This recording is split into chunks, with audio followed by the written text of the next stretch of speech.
നിങ്ങളുടെ favourite shows ഇനി ഒരിക്കലും മിസ്സാവില്ല. ഇപ്പോൾ C5 കാണും നിങ്ങളുടെ ഫേവറേറ്റ് ഷോസ് തികച്ചും സൗജന്യമായി. വരുമാനമാർഗമില്ലാത്ത ഭർത്താവിന് പരമപുച്ഛവും അവഗണനയുമായിരുന്നല്ലോ. വെറും അടിമക്കോന്തനായിരുന്നില്ലേ ഇന്നലെ വരെ? ഇപ്പോ എന്താ ഒരു മാറ്റം? എല്ലാരും എന്റെ ഭഗവാനെ,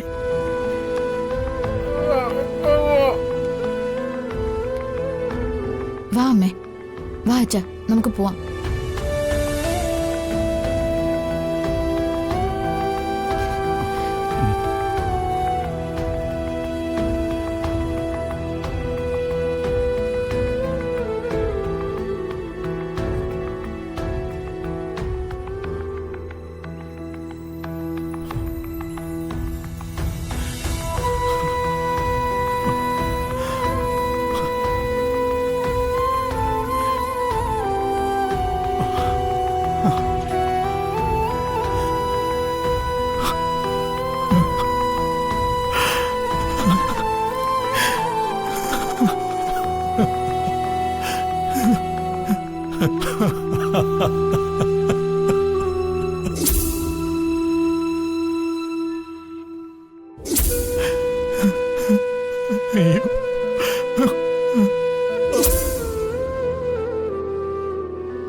എന്തായാലും ഞാനിപ്പോ ഏറെക്കുറെ ഹാപ്പിയാ.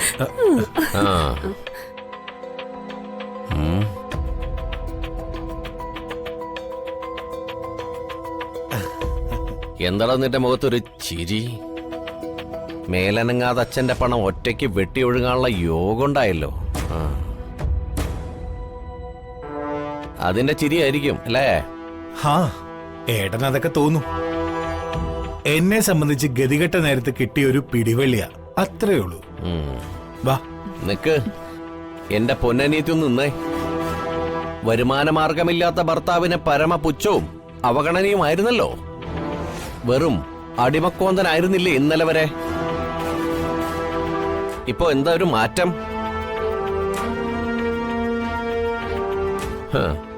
വലിയ തറവാട്ടുകാരിയും മുൻ MLA മകളുമായ ഹരിതത്തമ്പുരാട്ടിക്ക് ഭർത്താവിന്റെ അച്ഛന്റെ പണം കയ്യിൽ വന്നു കഴിഞ്ഞപ്പോ അത് നാടകം കളിച്ച് പിടുങ്ങിയെടുക്കാൻ ഒരു ഉളുപ്പുണ്ടായില്ല അല്ലേ? ഈ തന്ത്രം എവിടെന്ന് കിട്ടി? വെടക്കാക്കി തനിക്കാക്കുന്ന ഈ ചീപ്പ് ഏർപ്പാട്. ഓ മറന്നു, ശകനിക്കുറുപ്പിന്റെ അല്ലേ വിത്ത്? എന്റെ അച്ഛന് പറഞ്ഞല്ലോ. പറഞ്ഞാ നീ എന്ത് ചെയ്യടി? മൂക്കിൽ വലിച്ചു കേറ്റോ?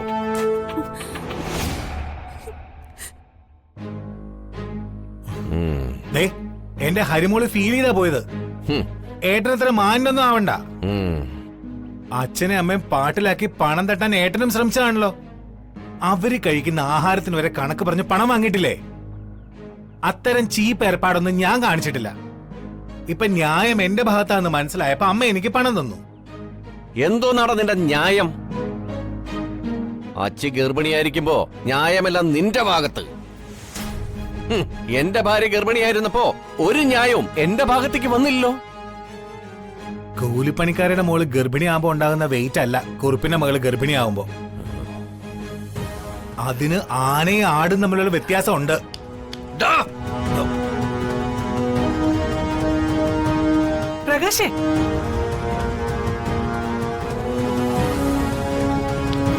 എന്താടാ, എന്താ പ്രശ്നം?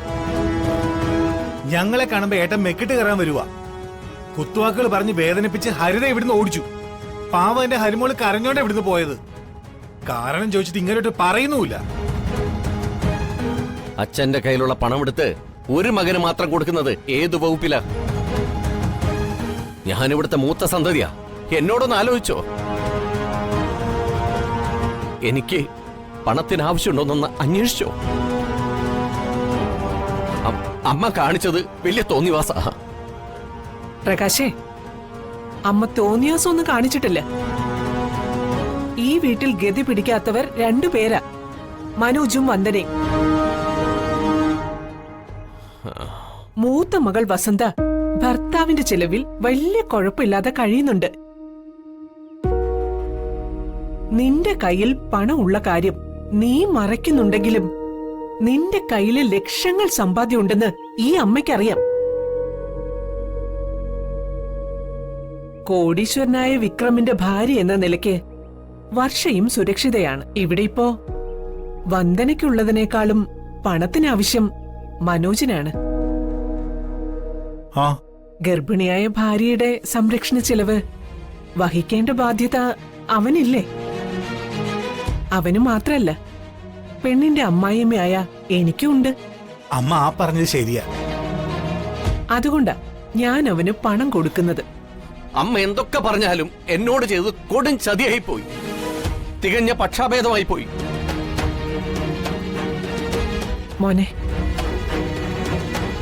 അമ്മയ്ക്ക് ആരോടും പക്ഷാഭേദം ഇല്ലെന്ന് അമ്മ തൊഴുന്ന ദേവിക്കറിയാം. അത് മതി എനിക്ക്. തൽക്കാലം നിന്റെ മുമ്പിൽ ഒരു മകന് വേണ്ടി പക്ഷം പിടിച്ച തോന്നിയാസിയായിട്ട് ഞാൻ കഴിഞ്ഞോളാം. കമ്പനി തുടങ്ങി ലാഭത്തിലാകുമ്പോ കൊടുക്കുന്ന പണം മുഴുവൻ മനോജ് മടക്കി തരൂന്ന് എനിക്ക് വിശ്വാസമുണ്ട്. അതുവരെ അമ്മ പക്ഷപാതി എന്ന ഭാരം ചുമന്നോളാം. എന്തായാലും എന്റെ തീരുമാനത്തിന് മാറ്റം ഉണ്ടാവില്ല.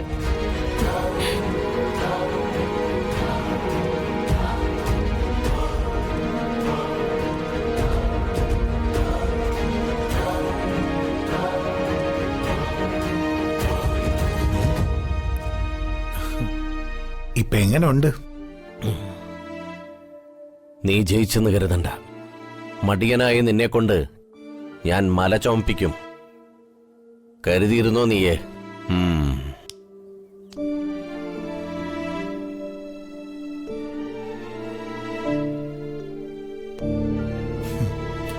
മല ആരെ കൊണ്ട് ചോമ്പിക്കാൻ പോകുന്നതെന്ന് ഞാൻ കാണിച്ചു തരാം. ശരിക്കുള്ള എന്റെ സ്വഭാവം ഇവിടെ ആർക്കും അറിയില്ല. ഡൗൺലോഡ് ചെയ്യൂ C5 ആപ്പ്. കാണൂ എല്ലാ എപ്പിസോഡുകളും സൗജന്യമായി.